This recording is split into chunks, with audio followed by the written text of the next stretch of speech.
Hello and welcome to the Dream Team Tonic podcast as we preview Gameweek 33 Sun Dream Team. Hope you're all having a nice long bank holiday weekend. Tony, you all good there?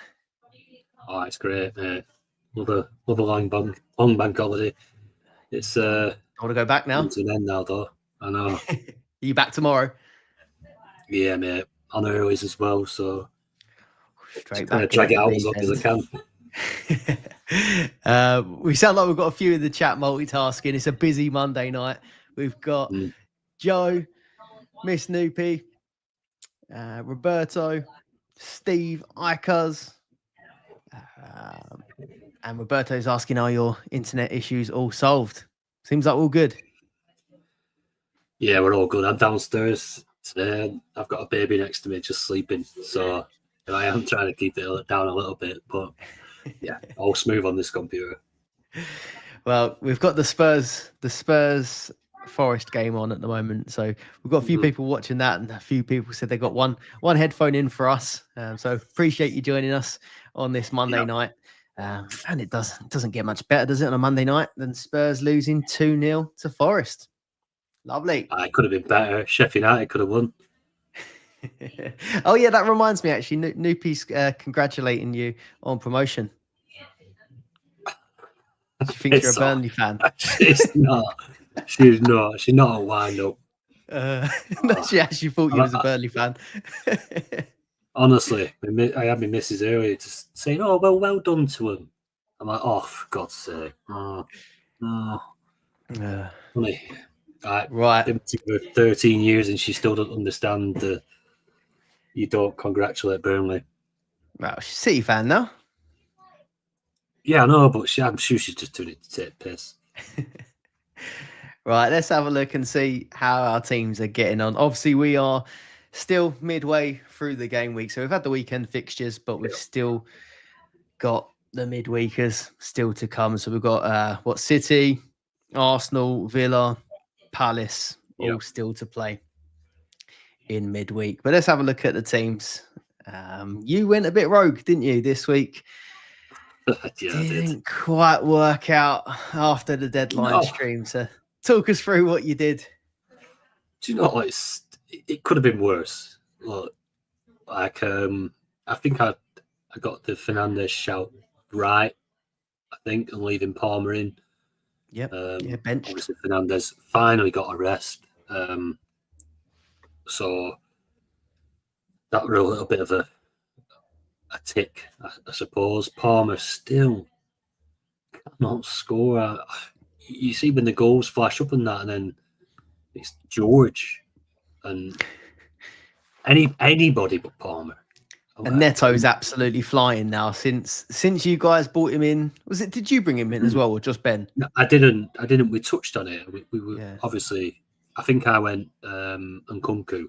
That was it. Was it Ben who went Neto? Ben went Neto. Yeah. Yeah. Yeah. He's obviously bagged himself quite a few points since, but Palmer again. It was between Palmer and Fernandes, and I just thought, well, I didn't think Fernandes would be benched. I mean, he never gets benched. But you were thinking, if United season's done, a little bit like Spurs, come on, you've got to give him a rest this time. And 120 minutes as well. As even if Fernandes played, I just fancied Wolves. I said on the deadline stream, I fancied Wolves to beat them. It wasn't as easy as I thought it'd be. I think United probably deserved the win, to be honest. They played well. But yeah, Fernandes obviously not racking up too many points, so that was a bit of a protective for me. So I went Fernandes out and Jacob Murphy out, and then brought in De Bruyne and Kudus. I was toying with Kudus and Doku for the last probably 20 minutes of the stream. I just didn't want to play safe. I had Tielemans in my head as well. And he's done it again, hasn't he? I was on a crazy run now of attack and returns. I think it's 5 matches running. He's smashing it. And yeah, I didn't quite know which way that Villa game would go. I thought there'd be goals. I think I said on stream there'd be 4-4. it finished 4-1. Newcastle got caught a little bit cold. Villa played really well. But Tielemans, on fire. Really good option. I'm pretty sure he'd be quite popular going forward when everyone hits the singles. But yeah, De Bruyne come in 4 points. Kudos only the 3 against Southampton. I think he had one chance, but yeah, nothing. Eze off at half time. You're not right in that one.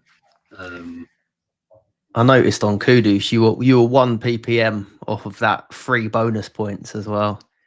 I think he was on 7, weren't he? Yeah. And the next time I looked at it, he had the sub mark on him. I was like, oh, bollocks.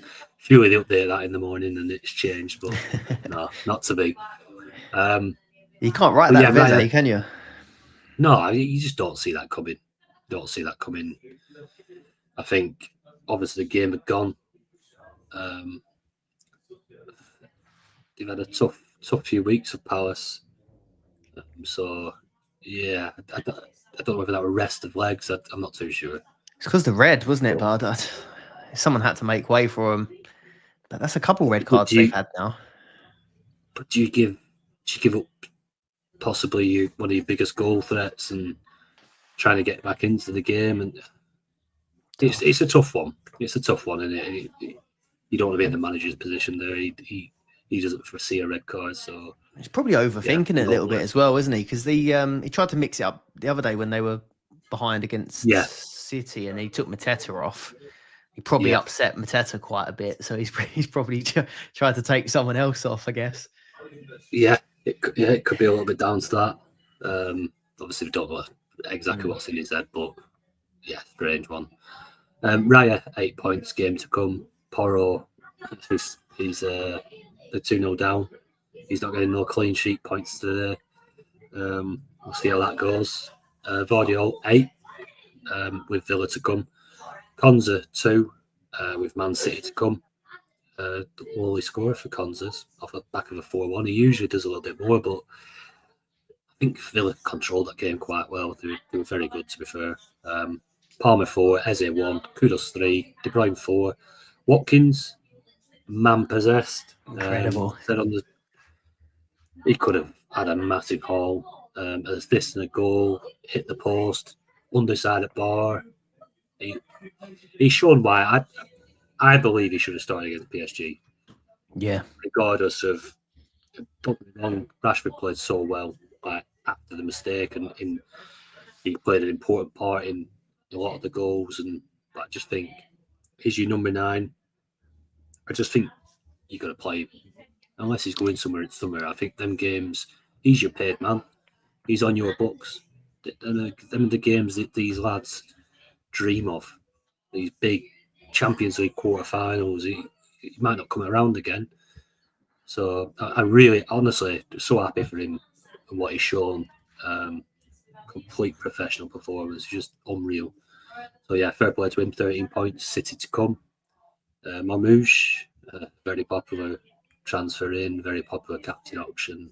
Didn't quite cut it. Just the 3 points doubled to 6. And Salah against Leicester, 3 points. Who'd have thunk it? Hit both posts, didn't he, as well? He did. It's just not happening. Oh, the good news for you. I'm just looking at I'm just looking on FF Stuff Match Center now at the moment. And although Porro has already conceded twice, he's on 8 ppm, 3 bonus points. Away. I've not had a look, but that makes me happy. He's going to come away with a haul, even conceding 2 in the first half. Yeah, you must be pleased about to play. You must be pleased with the Watkins one, because I imagine there would have been a lot of people that finally got fed up with him this week after 3 consecutive benchings, and it being so hard to decide when he starts or when he doesn't. We have got a question on it. It's frustrating because I just don't even think we should be having the discussion that he has done the business for Villa over these last few years, and for him to be benched or ousted for a lone player that is literally playing for a move, and like I say quite openly, I think the other day was on about a European move, not not a move to Birmingham. So And the fact that he said in that interview after, he sounded fuming, but the fact that he's kind of big part of the reason they've got as far as they've got. Yeah. And then they've not let him see it through almost. Yeah, honestly, I think it's disgusting. So I'm just really glad that he came on, give that performance, and I just he comes across really well, Watkins.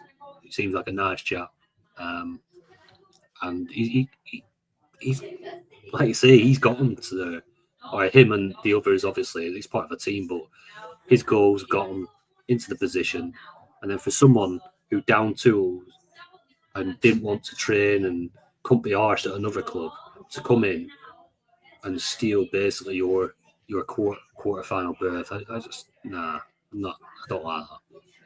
Bad management, I think. Yeah, and you've not heard. I don't think we've heard a peep from Watkins the whole time. There was he was getting rotated with Duran in and out at times. Yeah. Like there was never from what I'm aware, there was never a complaint. There was never coming out in the press or anything like that. And I think this is the first time he's ever, from what I know, spoken up. And it's after he's done the job, after being benched 3 times. So he's let the talking on the pitch. Yeah, and with the Duran thing, it's like, I mean, I don't mind that. They're both contracted. That he's part of the squad. He's part of the team. And I'm not saying Rashford isn't part of the team, but for a lone player to come in and oust him, it's not like a lack of form or a lack of attitude, or do you know what I mean? There was no reason. I don't like it. But harsh. Ryan Watkins, keep it up, mate. Have you got early thoughts for next week, or let the rest of the week play out? Early thoughts is I'm gonna try and get a couple of sexy options going again. I just don't. I don't want to go. I don't want to go with the popular options. I did De Bruyne because I'd planned De Bruyne for a long time, all the way through the week. So that was one that I went. I just went a little bit different with Kudus. He probably 0% owned it, top 1K. Marmouche, I already had him. I know he was going to be one of the highest captain. Obviously, we went on our poll and other stuff, but I've not got any cemented thoughts. I don't want to mention any names at the minute, but I want to go a little bit different. Yeah, I'm getting that itch as well, because we'll cover it in this when we get to the questions. But it just seems like if you do want to chase the fixtures now, you've kind of got to go United, Spurs, Chelsea, and I think we spoke about it on the deadline stream that no one is, apart from the obvious sort of Bruno, Palmer. I don't think there is one at Spurs at the moment. Maybe Porro. I don't think there is any that particularly jump out and that are guaranteed to get all of the games. So I think it does open it up, and we've got some questions on it, so won't touch on it too much longer. I'll quickly do mine. Just a nudge for a player you mentioned. Probably, I reckon you probably said his name about 3 or 4 times at deadline stream, which was Mbumo. Yeah, I know. And for him to come away with a monster haul, it shows the value. Yeah, I think that's going to be the big topic of this pod. Can the single game week players now catch up with the doublers? We always stick to our principle of chasing the fixtures, but I don't think it's as easy as targeting the doublers now from this point onwards. Because are they true doublers with all the rotation that's about? 59 points for me this week, so I've not really had any sort of benefit from my transfers. I'm -1 point down, so I did Asensio out, 4-pointer for a De Bruyne 4-pointer, and Cole Palmer I decided to go out for Marmouche, which left me 1 point down, but still game to go from Marmouche. So 59 points. I've got a full full backline of clean sheets here. So 7 for Alisson, finally, after rarity. keeping him for so long through the blanks and all that. I think he was really fortunate actually to come away with that clean sheet, because I don't. Ben was shouting corruption in our dreams, in our like little chat, wasn't he? I think I agree. Honestly, I seen it back. They're so protected now, the keepers. It's awful, isn't it? It's awful. Some such bad refereeing decisions regarding like contact to players and regarding Liverpool. And then obviously Liverpool. I mean, look, I've got a last man standing going for 1,200 quid, and there's 14 of us left, and I had Liverpool, so I'm not going to complain too much. But that's a goal. I'm sorry, it was. It's a goal. Yeah. I don't like the protection. For me, it's a contact sport. Let's allow it to be a contact sport. Stop this nonsense around any little faint touch, and they can come out and do so much, the keepers, and get away with it. Clatter people.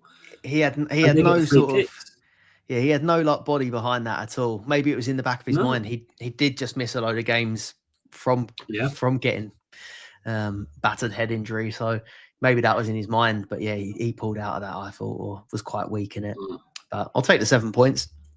Yeah, Saliba, clean sheet, 8 points. Munoz, 6 points, and Vardiol, 8 points. So yeah, I don't feel like I've been getting the clean sheets recently, so I can't moan too much about that. Rodgers, 9 points. Again, just delivering. He's having a crazy season. City still to play. And my backline, apart from Alisson, have all got a game left to play as well. I kept Bruno. I did worry that there was a chance that he would eventually get a rest with that 120 minutes. But you see that still come away with a shot on target and a bonus point in half an hour. He's so reliable for points. Yeah, he is.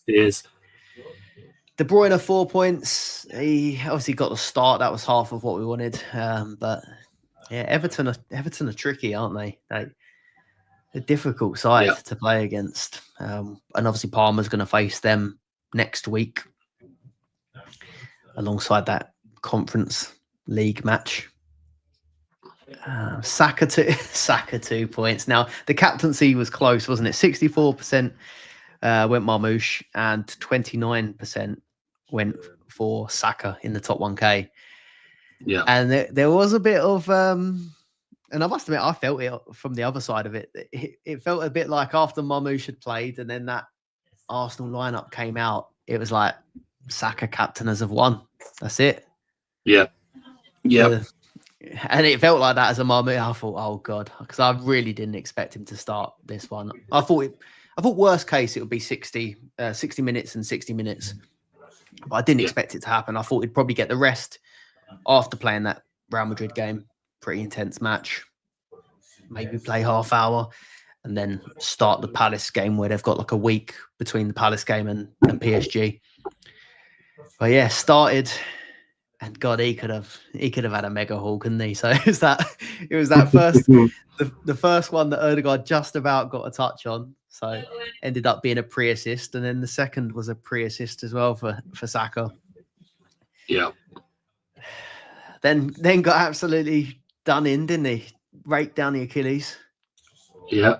Horrible tackle. Then you thought, oh God, this is gonna get ugly. He had 2 big misses. It felt like they were just keeping him on to shut the crowd up, because he was getting booed basically for being getting absolutely reeled. Couldn't believe that. But yeah, you got to have some excitement there, haven't you? If you're home crowd there. Wasn't much else to I was cheer. thinking, obviously, with the red card, the goals, I was just thinking, he's gone off a survive on here, because obviously, for me, it was an easy choice to bring Saka back in, and that's a very safe option.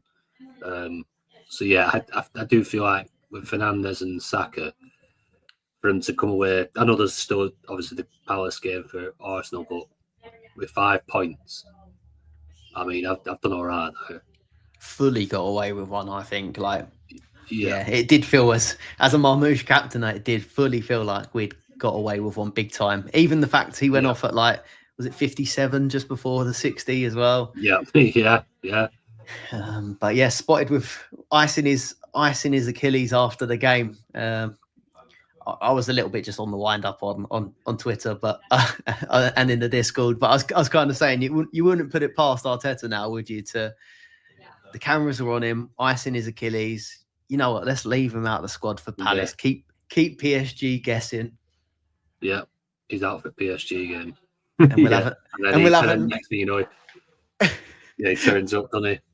We'll have another game week guessing will he, won't he start, trying to look for training pictures and all that. But yeah, I mean, look, like after the Villa Newcastle game with Newcastle not winning and obviously getting a little bit of a hiding, I thought that would more leading into Saka not starting. For him to then go massively strong on the back of that, whether it were in Arteta's head to go, do you what, let's just seal second spot here. Let's get the win.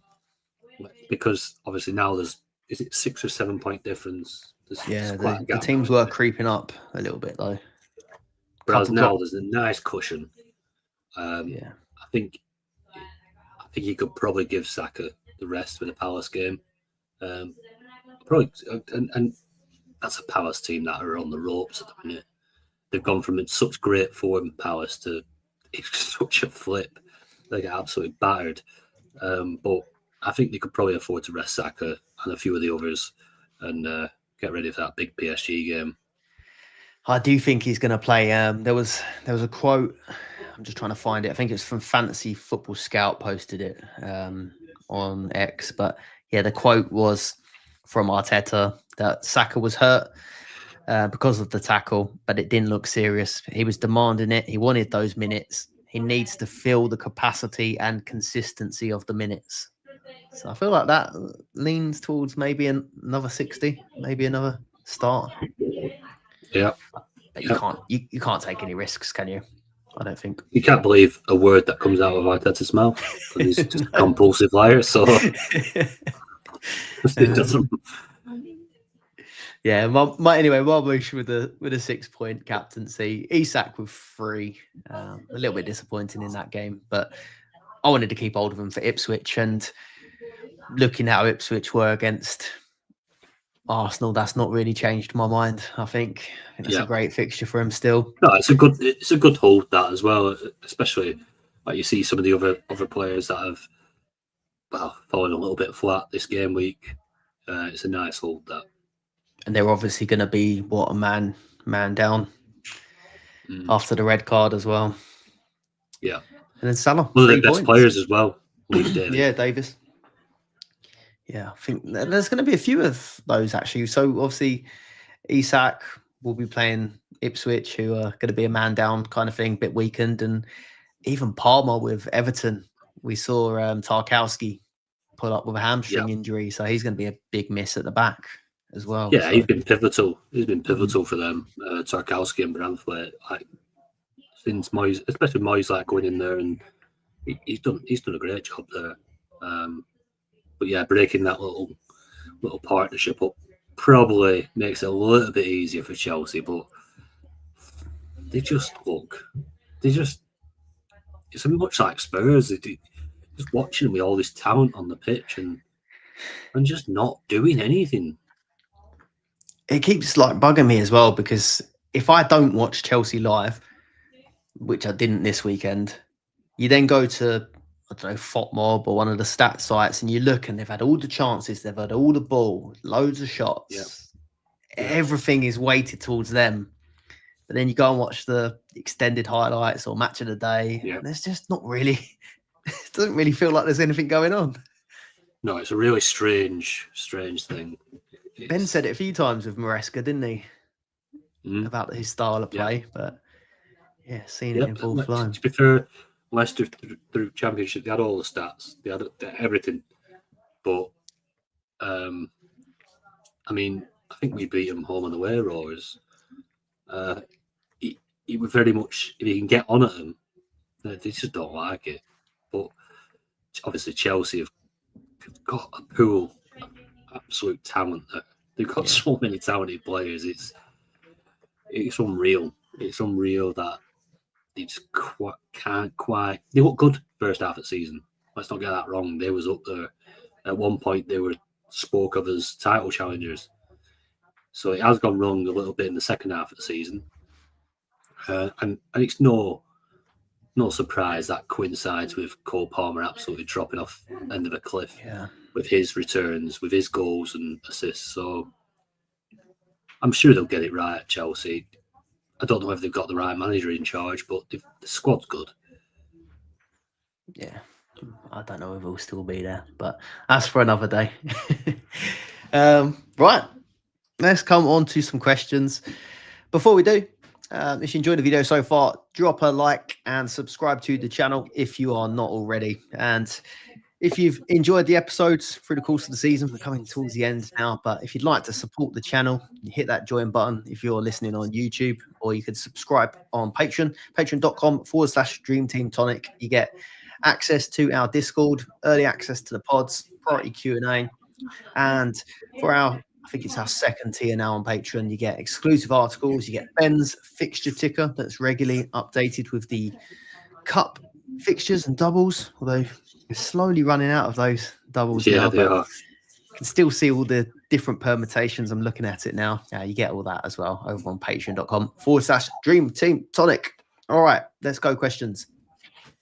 So Patrick to start, and we did touch on it a little bit there, but Rashford versus Watkins, who starts for Villa next game week?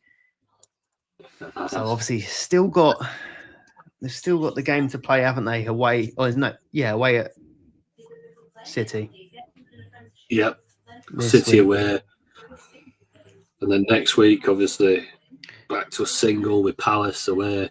I keep thinking it's away. It's not. It's at the semi-final, isn't it? So it's at Wembley. Oh, sorry. Yeah, it's because it's catching me out. That. Yeah, it does. Yeah, so I just think. I mean, I don't know what's going on there. I don't know what the plans are. That's where I'm trying to struggle with why Watkins was left out. I think it sounds like we're in agreement. If it was us picking the team, it'd be Watkins. Watkins players. Yeah, I think you've got to play for what your contracted players, your loan players, especially someone who's come out and said. If Rashford came out and said, I'm happy with my form, which he has every right to be happy with the way he's playing. Yep. He's definitely giving it much more than what we've ever seen at United for the last 2 years, 3 years. He's looked good. He's looked sharp. He's obviously putting the effort in training. He's putting the effort in matches. If he comes out and says, look, I'm enjoying my time here. I'm loving it here. If I can earn a contract at Aston Villa, if I can make them buy me, I'll be such a happy man. Then, yeah, that's fine. You can. I wouldn't mind him being picked amongst and above of your contracted player. But when he's saying basically he's hoping his form is attracting some of the bigger names in Europe, nah, get off bench, son. I'm sorry. I don't know what the agreement is, but I feel like I saw that there was some sort of purchase clause or some sort of price that's named, yeah. But whether they have to agree that's still with Rashford as well. According to Simon Jordan, it's not just the 40 million that is a must. It is the 350k a week or whatever he's on at United. Okay, yeah, the full package. Also a must. So they have to match that package. And I don't think Villa, they're not going to go out and absolutely blow up their wage structure for Marcus Rashford, who might sign a 4-year deal and go completely off the boil. I can't see it. I don't see it. I don't think it's sensible, but yeah. Well, Watkins. My heart says Watkins. Surely he's done enough. He absolutely ripped it up that game. You were brilliant. It is hard, isn't it? I think they could get away with playing.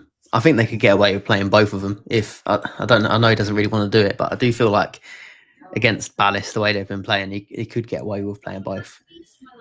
Yeah. What are you going to do? What are you going to do with Watkins? Are you going to keep him for this game week? You've actually got him, so yeah, I can't see me moving him on, because there's no striking options. Obviously, I've got Salah, Marmoush, Singlers. I might drop Marmoush back to a midfielder and hope Watkins plays. Because Watkins is, if he does play against Palace, it's such a big differential for me. Because people won't bring him in because of the doubts. yeah, I wouldn't be bringing him in now at this point. So but then I wouldn't think you'd take him out either. So it's hard. No, it's not worth me taking him out. So yeah, just to Patrick's question, if it's somebody to bring in, I probably won't bring in either of them because it's a risk. But if you've got one of them, I'd probably just stick. And I just hope that Watkins plays. I just think you've already took a quarter-final Champions League off him. Don't be taking the semi-final FA Cup off him as well. In place of Rashford, I just think it stinks. And that is listen. This is nothing to do with my hatred of United or the thing we've got going with Rashford. Because I'll openly say he were absolutely brilliant in that quarter final against PSG. He was, but when we're looking about team management and building that going forward into next season, I just think you've got to go with a man that's your man. Yeah. At this point now, I don't think I'd go there. I know that they've got the possibility, haven't they, of the extra fixture if they obviously do get to the final. That'll be in 36. I think that'll be put into. Yeah. I don't want to be taking any chances now on rotation at this point of the season. Feels too risky. His second part of the question was, captain picks seem wide open for next game week. Will you be targeting doubles or juicy single game week players with premium fixtures, e.g. Isak, Cunha, Salah? So what have we got there? We've got Isak at home to Ipswich. Yeah. We've got Cunha home to Leicester. And I was starting to wonder whether is it time to get rid of Salah, take a risk and get Salah out the team? But Forest putting two past Spurs that quickly, and also looking at Liverpool Spurs having their European game straight after the Liverpool away match. Yeah, I mean, they put out a whole different back four. Well, the Spurs aren't playing for anything in the league. No. Now, obviously, they went quite strong today, I'd say. A little bit more than I'd have thought they would, but they're at home. I think you have to respect that the fact that you're going to have however many thousand home fans watching you, so you've got to go for it a little bit. Now, away at Liverpool, they're not expecting anything. If they get beat 4 or 5-0, it's a nothing. It's a nothing for them. All their season hinges on this European final, so European semi-final. Yeah. So I get the Salah one. Obviously, he's got a few records he wants to chase. Cunha against Leicester, I like it. Done well again yesterday. Like it. But then you've got he's then got an away trip to Man City. So the hold is a little bit awkward with Cunha. But the one that I'm probably looking at, and I think Marmoush possibly, this isn't nailed, but in my head, this is what I'm thinking. Marmoush is, I'm going to bring Isak in. And I think Isak at home to Ipswich. Mm-hmm. is probably the move. I just think Newcastle have so much to play for. They need to bounce back from that defeat. And Ipswich are, like I say, they're missing one of the better players, one of the best attacking outlets. Probably see them a bit pending even more. I could just see Isak getting 2 or 3 goals. So he's my early thought for captain. Yeah, I don't mind that. It's hard, isn't it? If you had to say like who's going to be the most popular this week, it's surely got to be Bruno, hasn't it? Bruno or Palmer. But Bruno, if you're expecting him to play Bournemouth, then that's what worried me. Like, surely he's not going to play 30 minutes now and then play another 30. It does feel like there's a balance between complete rest and keeping them ticking over, isn't it? yeah, I think so. So would you expect maybe like 60, 70 of Bruno at the minimum, and then an Atletico Bilbao start? Yeah, well, he's obviously starting that. Yeah, I think you could probably see him getting half in the Bournemouth game. I mean, Amorim straight up said, didn't he, that the fans have to expect that we're going to start playing the kids, didn't he, in a roundabout way? Yeah, and that's understandable because again, the season just hinges on these semi-final games. And then Chelsea have got Everton home, which on paper, and I'm pretty sure on a lot of the tickers, it ends up always being like a green or favourable fixture. But Everton is just not a great fixture anymore, is it? Moyes has got them solid. It's not just solid. They actually attack quite well. They got a bit of everything at the minute, Everton, and they're a big side. They can bully you. They can bully you quite easily. And when you've got a team like Chelsea who seem to have a little bit of a soft underbelly, it's a tough game. That it's a tough game at home. And then no Tarkowski.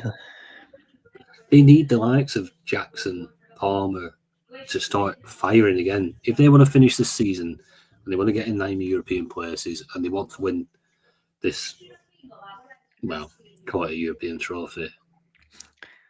Champions of Europe. You'll never sing that. Djurgården. They're playing. Oh God! Yeah, I mean, go on, put me up front for it. I don't know if I pronounced that right, but we're going to stick with that. Yeah, Palmer has played the last ones, hasn't he? So 90 minutes either side of Legia Warsaw in the second leg. He was benched in the Prem game before the first leg, but then Maresca said that benching was because they played Spurs the week before and it was an intense match. So I expect he's going to play twice. I had a little look, and so he's 17 games without a goal now, Palmer. 17 matches. He's had a couple of assists, I think, in that time. I had a look. So since that last goal he scored 17 matches ago, he's had 83 points. I had to dig it out because he's not anywhere on the top midfielders when you look on FF stuff. But 83 points since then, and so across 17 games, that's a 4.9 average he's been getting. Yeah. So let's call it 5. If you think he's going to get 2 5-pointers and get 10 points for the week, is that enough? Stick the cap on him. If you could take 10 points from your captain now, would you take it, or are you going to? Well, no, I would. My emotion is 3 points, but over say you're Isak. So Isak's got 10 points to beat potentially. He's got a score, hasn't he? He's got a score to get that. Yeah. Well, I fancy Isak to get a decent haul. I've got Palmer. I don't have to transfer him in. I've held him for that reason. He's definitely up there as a choice. Now, whether people are going to be transferring Palmer in is probably going to determine where I go. If he ends up being a very highly transferred player in, and you're looking like people are going to start sticking the captaincy on him, then I'm probably going to be going elsewhere. I feel the need to bring him in. but only as like a defensive player. I don't really want to bring him in and captain him. I don't have the trust in him to do that. And then I think, do I just go against it? But then there's just such a lack of double game week players at the moment. Yeah. It's tough. I feel like maybe getting him as a defensive play, but I don't really want to cap him. I'd rather probably go bring Cunha in and Isak for me.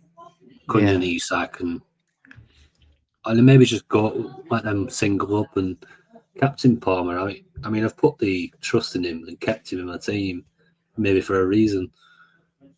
Maybe he does a bit for me. I don't know. He's too good of a player for this to carry on. He's 17 games. Yeah. One of the ones that is going under the radar, who we had a little chat about this in our Discord earlier, was Chris Wood. So on the fixture ticker, Forest they're right down the bottom on most of the fixture tickers. You kind of don't notice it, but they have got a double game week this week with City away. Oh no, sorry, I've said it again. It's City at Wembley, and then Brentford at home. So Chris Wood was someone that we were talking about in the Discord, and then obviously he's scored since then this evening against Spurs. So could be a bit of a differential if he was willing to bring Chris Wood in and give him the armband, because you'd imagine it. I mean, they're fighting it out now for the final places. He's got to start too, hasn't he? Any thoughts on whether you fancy him taking the pens? I think he'd been absolutely brilliant. He's been unbelievable, Chris Wood. He had one disallowed as well tonight. Yeah. I said just before I come on. And that was slightest the margins. It was a goal in my eyes, but he could look. City aren't no great, shakes it back. And you would not be surprised. That Forest team is a very, very good side. They've got a bit of everything. They're such a strong 11. They work so hard for each other, but then they've got such quality. And they say there's obviously nowadays there's not much want for the big guy up front, but he's been unreal. So especially for his age, like 33, 34, start putting in a season like this. Yeah. It's astonishing. I think he's a good option. Like I say, the only bit that worries me is that there's a lot of, like, when you look through his previous scores, there's a lot of 1s, 2s, 3s, and then the goals. Like, if you went for Cunha, I'd be quite confident that if he doesn't score, I'll probably still get a 5, maybe a 6, because he's going to do all those other bits that get you points. Yeah. Whereas I do feel like it's a bit all or nothing with Chris Wood. It's goal or nothing. Yeah. Doesn't even get many shots. And I think that's the risk in it. That is the risk of the game. What we've seen over the last couple of years when we look at these player performance marks and players that steadily get between 5 and 8 points and they're not even scoring. Whereas you can have a striker, if he scores 1, he might only come away with 9 points. Yeah. So there's this balance of, do you play it for goals and assists, or are you just playing it for a Yuri Tillemans who fits in middle? I went for the exciting option. I chose Kudos over Tillemans this week, and I couldn't have got it more wrong, but I obviously did it because of the fixture. I tell you, if Villa had a better fixture this week, I'm pretty sure Tillemans would have been in my team. But obviously, Kudos having the explosiveness, and he does have a good chance of getting play performance marks. He's dribbling, and his fouls one is usually what's stand out. With a Chris Wood, you're not going to get dribbles. You're not. No. the amount of fouls one you get, you're probably going to lose in fouls conceded.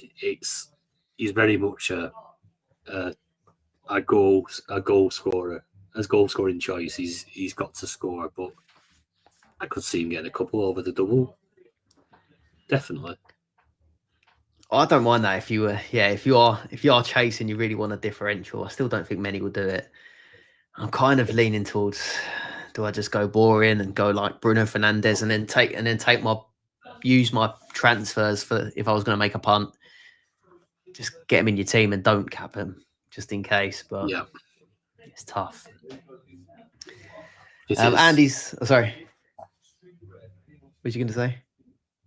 No, sorry. No, Oh. all right. Andy up next. He said, irrespective of the points gained by Saka for this week, so far, had he thought Saka was starting the Ipswich game, he would have captained him. We also thought Spurs would field a skeleton team a few weeks ago, and then they went full strength. So going forward, is it wise to just assume if your team is fit to play, then don't bother thinking about what the manager will do, and just play what's in front of you? So we spoke about this, didn't we, on Deadline Stream as well? Like, Yeah. Tried to be clever and predict the teams, and even there's guys on Twitter that do like team lineup and predictors and stuff, and even the guys that are normally spot on are just having a nightmare with it as well, I think. So what's your approach to these like doubles, especially when we're looking at like teams like United, Spurs, Chelsea? Are you trying to predict their lineups or second guess what the managers are going to do, or are you just going to get them in and hope? I want to take as much doubt out of it as possible. So it's always nice to have the players that are probably going to start. But yeah, I get what Andy's saying. You can sit here and you can go through permutations, and like you say, Spurs, I didn't expect them to go as strong as they've gone tonight, and they have. So if you'd have took Porro out on the back of thinking he's not going to play this week, and obviously then they've got the double next week, well, he's just done, Yanni. It's tricky. It's tricky trying to second guess and try and be a step ahead. Like you say, all the experts as it is, they're struggling as well, and we don't know.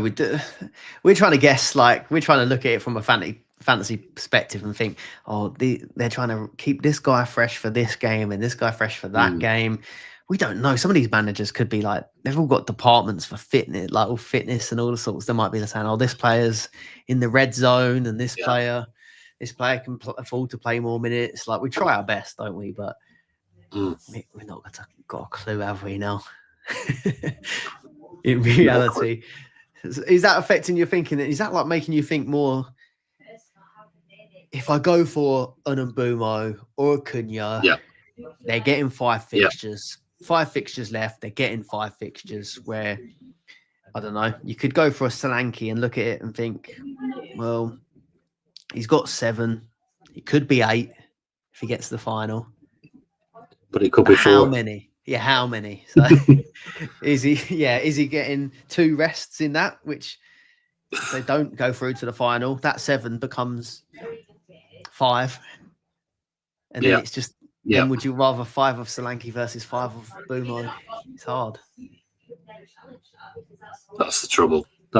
I mean, look, once we hit, I think, probably game week 35, obviously you've got the finals coming up. Whoever gets to a final, you've got 3 game weeks there of singles.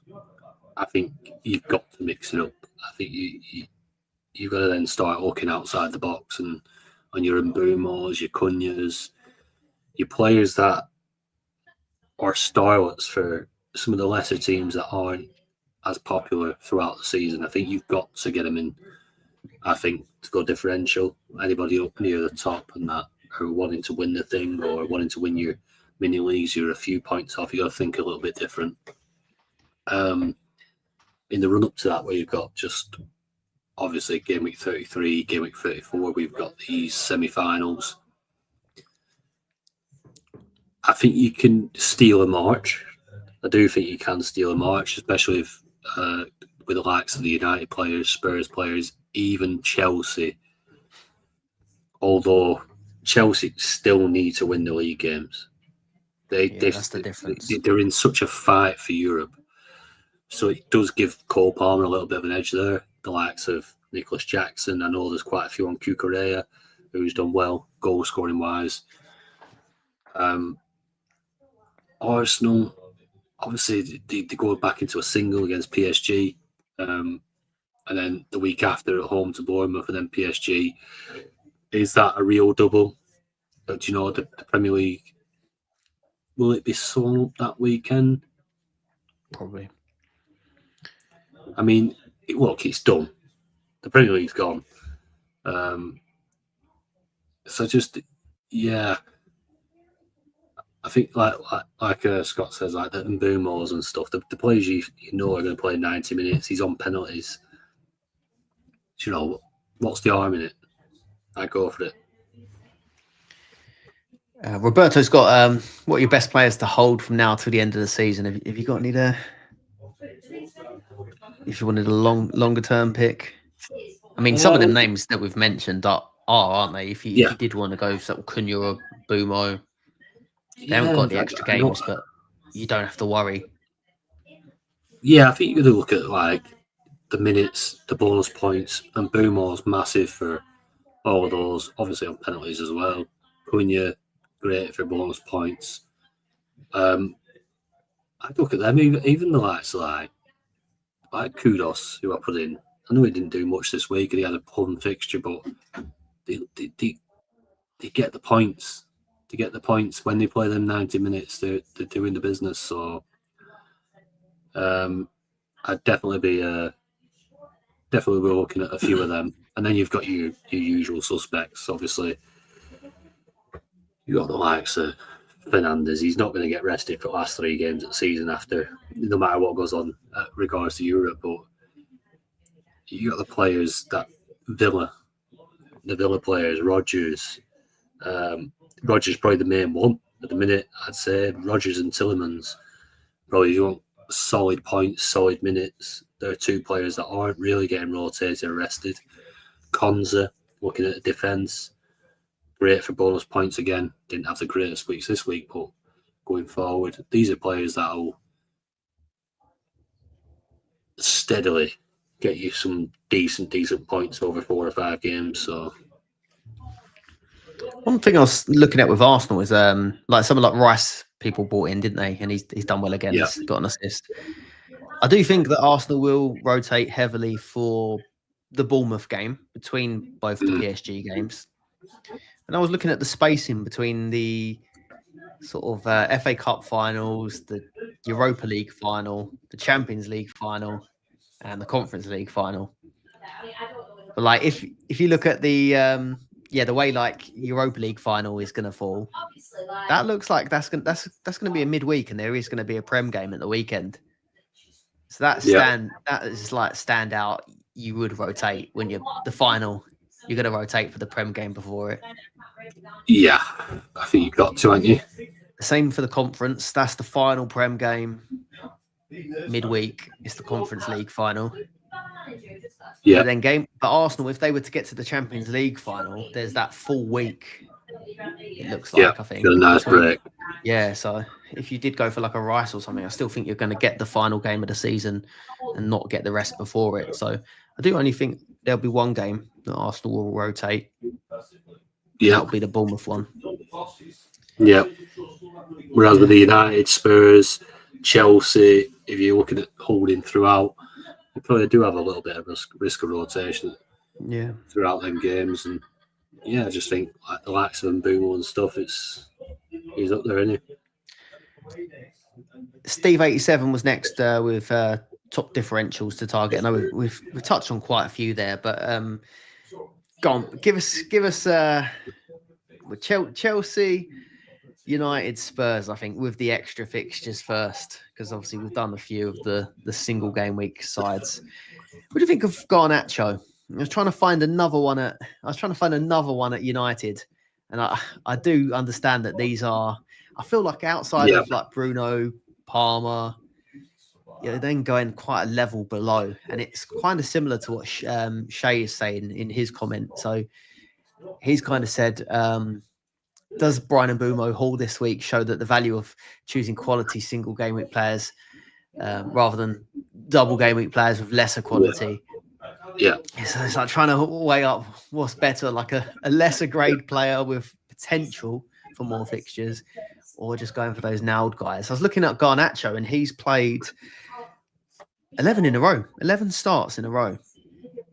He's got the most shots on target out of all of the midfielders, and the third most shots on target overall. Now, not many of them end up in the goal, but he's getting points for it. Do you reckon he's a shout? Yeah, I don't mind him. I think there's a few times throughout the season where, especially when they've had the European games, where I've thought he's a good option, but then he's not started. Yeah, in and out. We had that little bit with him where we were expecting him to get the start, and then he were either not in the squad or he not starting, coming on for 10 minutes. So, but off the back of him, obviously seeing him sell and his minutes greatly improve for United, I don't mind it. I think he'd suit. Obviously, when you're playing away games, he suits that kind of where you might have to soak up a little bit more pressure away from home. So he suits that breakaway and that counter-attacking play. So he's a good option. And do you know what? If you could just find a bit of finishing, he'd be a top player. He gets in the right positions. And he's got that, like, you want these players taking all the shots. You want that little bit of greed. But yeah, you've got to have a bit of greed. He's got a lot to him, actually. He's a very good player. He just needs to tidy it up a little bit. And get his goal tally building. And I just still struggle with comparing a potential 8, but could end up being 7, maybe, of Garnacho. Do you want 2 extra games of Garnacho, or do you want Cunha, Bumo, Bowen? These talismans. We spoke about Neto as well. So he's been like the main man at the moment the last few games. He looked really good, actually, the last match. But he didn't play either European game against the Gia Warsaw. So again, sure he's got to play the semi-final. Surely, I know it's a crap competition. Sorry, West Ham fans, but Djurgården. It's a nothing competition, isn't it? Come on, but it's still a chance to win a trophy, and I think they've got to take. If I was manager, I'd be taking that Premier League game obviously seriously, because they need to try and finish top 5. And I just think any semi-final of any competition, you have to take seriously. The Dirty Garden. I've got there on merit as well. Do you know what I mean? They're there, so they can't be half bad of a side. So you got to give them a bit of respect, and I just think they've got to go stronger. I put Maddison on my list as well, but it's not on this evening. Let's have a look if he's got on. Because he had played until he got bashed in. Well, not in the head, was it? He got wiped out by the keeper for the pen against Frankfurt. Took quite a heavy blow there, but 5 in a row. Johnson and Solanke have come on. Yeah, they're not bothering. Notts Forest arresting Chris Wood. He is on the bench, yeah. Took Chris Wood off and rested him. Put a 1 year. Look, this is no argument that it could go on forever, but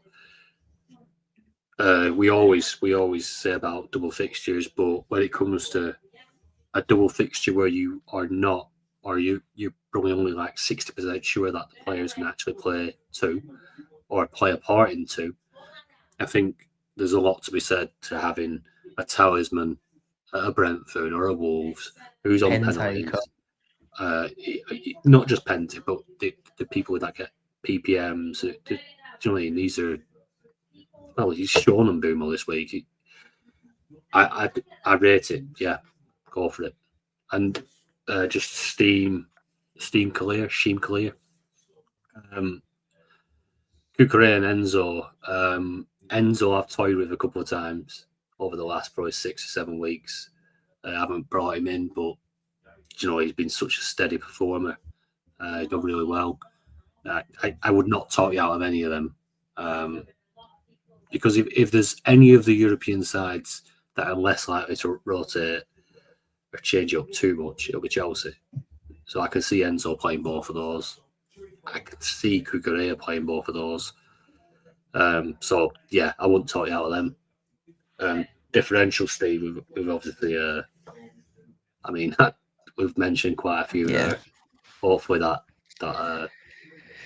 even the Enzo one. I mean, he has been brilliant. I think he was benched for the 2 European games. But as long as you think that, maybe if you think, have a think. Do you want that player? If they were to play just the bare minimum 5, do you still think they're a good pick?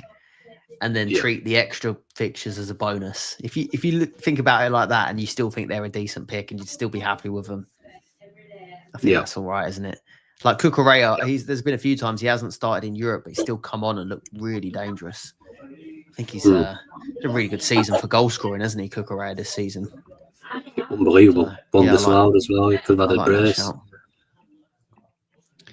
Yeah, six goals, 4 assists. So yeah, I don't mind that shout. Let's have a look at Jay Baker's. Just chasing easy games now. Would you take out Marmoush and Rashford this week for Isak and Cunha? Or would you take out Rashford for one of Isak, Cunha and Saka? Oh, why is he taking Saka out for one of Murphy Iwobi? You take out Marmoush and Rashford this week. I'd love to have Isak and Cunha this week. That does look good, doesn't it? Whether Don't that take Saka out. burning on the back of Marmoush and Rashford, but yeah, I wouldn't take Saka out. He's definitely going to play 90 minutes, I guess, against PSG.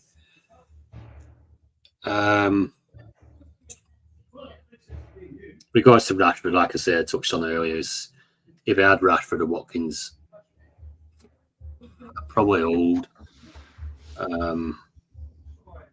Rashford's looked good. He's played well, so if he does start, he could really burn you. But if you were asking me, like, who would I want? That's how of all the names he's just mentioned, I'd rather have Saka, Isak, and Cunha out of all of them. Yeah, that's the 3 I would have in my team. So if you can make that work, go for it. Yeah, Murphy and Iwobi don't really interest me, to be honest, that much. But good seasons, he had a great week for me, Murphy, the other week as well. He did the business for me, but yeah, I'd go for them 3. I look at him there saying Isak and Cunha, and I think they look 2 really exciting players. Nice. And I'd be pretty confident they outscore Marmoush, Rashford. Yeah. Lee Hooper, Rodgers has single-handedly stopped me getting into the top 100 this season. I've owned him when he's done F-all and removed him for scoring the hat-trick, and not had him since when he's been piling the points. Don't want to go back now, but can I get through the rest of the season without him, considering everyone and their pet dog has him? I could open the door for chasers in the mini league. If you haven't got Rodgers now, would you still just get him back in? I mean, if you're trying to stop chasers in the mini league, then I'd put him in, just to safeguard yourself. If you feel like, obviously, if everyone's got him, I mean, look, his fixtures are dwindling now. He's not as big of a danger. He's not getting the doubles anymore. But he's still he's scoring very well. It's a tough one that way. I know what you mean about, like, when you take a player out, put a player in, he doesn't seem to do it. Watkins is a prime example for many people. Obviously, Rodgers doing a little bit of the same for you, but yeah, just play it from now. Look at where you are. Look at the points in behind. Do you need to cover Rodgers over the course of what's he got left? 5 games. 1, 2, 3, 4, 5, possible 6. Obviously, we are final. Do you need to cover him? That's what I'd work it off at the minute. Yeah, way up how much you want to finish in the top 100 versus how much you want to win your mini league. I don't know what's on the line in that, but you could go against him for his single against Palace, the single against Fulham, and then Gameweek 35. I'm not sure if they get to the FA Cup final. I'm not sure when the Tottenham game will get rearranged for, but you could always just bring him in for the double game week. If he ends up with a double game week with that fixture being rearranged, you could just bring Rodgers in as a defensive play for the double game week and then go against him again if you wanted to, I think. Porro, 8 points. 8 points, 2-0 down. 14 ppm. Unreal. Right, there was a couple more late ones come in, so I'll just dig them out quickly. Questions for the podcast. Joe Cook. Anyone bringing back Trent, even though Liverpool don't have as many fixtures, or just concentrating on mids and forwards now? Obviously, scoring that nice goal coming off the bench, I wouldn't bother Joe, personally. I think I'd still try and chase the doubles, just because you don't know that he's definitely going to start either. Goal for Spurs. Sorry about that. I'll turn that to silent. It's probably going to be Porro as well. Tony. Porro's on max bonus. I don't know who's got the goal yet. Unbelievable. Richarlison. Oh, if that's a Porro assist. It better not be. Would you bring Trent in? Look, this goes on the argument of a little bit of the Rashford and Watkins things. Look, he's not dedicating his future to Liverpool. I struggle with it. I know obviously contracts and football, and I'm always about a bit of loyalty in football. And if he's not dedicating the rest of his future to the club or for the next few years, then why should they have any bother about him? I just stick him in reserves or stick him on bench for the last few games and just have done with it and play the players. Well, I'd rather Conor Bradley be playing and proper get him settled into that team, because you've got to look forwards. You have to look forwards. He's looking forward. He's signed a fucking pre-agreement with Real Madrid. He don't give a shit about Liverpool, so why should they give a shit about him getting his minutes? Go on. I wouldn't get him. No, I wouldn't get him. I still think on the back of that, I wouldn't get him. Sorry, I'm just ranting about his contract situation. I just think it's an unnecessary risk, isn't it? Like, I would be, once the title's done, which I think it is, well, it obviously is. I'd be getting Bradley. If Bradley's going to be your new right back, get Bradley playing. Get Bradley getting the minutes in and see how he gets on. Yeah. And it's an audition. Then is he going to be the long-term right back now at Liverpool, or are you going to go out and buy a new first choice and Bradley's going to be the second choice? I think Bradley's good enough. I think he's more than good enough. He's such a good player. Porro assist. It is unbelievable. Unreal. Unbelievable. He's going to break the player performance mark. It's not showing on FF stuff yet, but the guys in the Discord are saying 15 ppm. He's got 8 points. Porro instead of Trent. Yeah, definitely. I think that's it for questions. That's a wrap. Quick blast for the leagues, because we've left them off for the last few.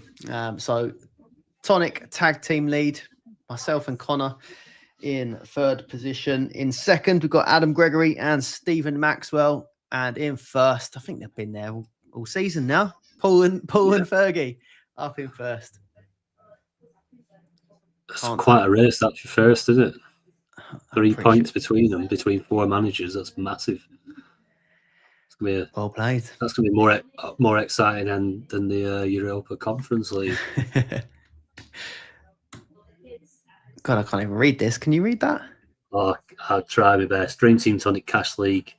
Third, Stephen Maxwell. Second, Lee Giles. And first, Is it Jay Godwin? Yep. Yeah.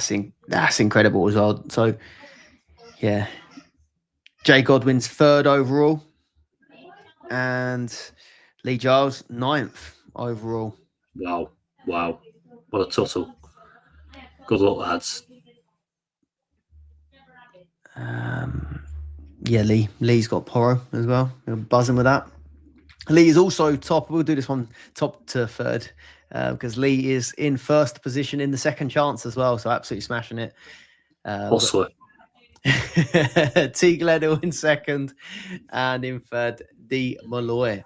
I haven't got the patron only league available to me. Have you got it? I'll get it up right now. Come on. Should be prepped. Oh no, I had it up then actually. It was there, ready. The patron only cash league is in 3rd, Silent Powell, 2nd, J Miles, and top of the shop, Lee Giles. He's done it again. Well played, everyone. Right, that's a wrap. Cheers for joining us. If you've enjoyed it, like and subscribe. Just so you know, Plev, I don't forgive you for that comment. Is he going there? You're okay. Well? I know you're a nice guy. But yeah, Miss Snoopy, obviously you got drawn in by Plev's wind up. But yeah, if you just heard our conversations in my kitchen earlier on with the family after that game, all the more funnier. But yeah, cheers everyone for listening. Goodbye. See you in the next one. Bye-bye.